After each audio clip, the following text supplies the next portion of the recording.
महाराष्ट्रातील भगिनींना आधार देणारी राज्य शासनाची मुख्यमंत्री माझी लाडकी बहीण योजना.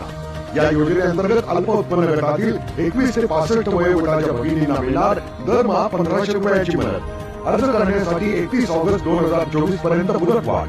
कुटुंबाचं वार्षिक उत्पन्न 2.5 लाख रुपयांपेक्षा कमी असलेल्या महिला पात्र. कुटुंबाकडे पिवळं किंवा केशरी रेशन कार्ड असल्यास उत्पन्नाचा दाखला आवश्यक नाही. पांढरं रेशन कार्ड असेल किंवा रेशन कार्ड नसेल तर कुटुंबाचं वार्षिक उत्पन्न 2.5 लाखांपेक्षा कमी असल्याचा दाखला आवश्यक.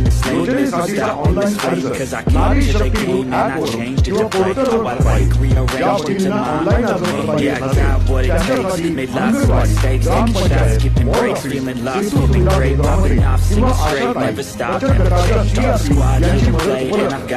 आता आपल्याला अभिमानानं म्हणता येईल सुखी आणि सुरक्षित आहे माझी Ladki Bahin. I don't push pause, no I push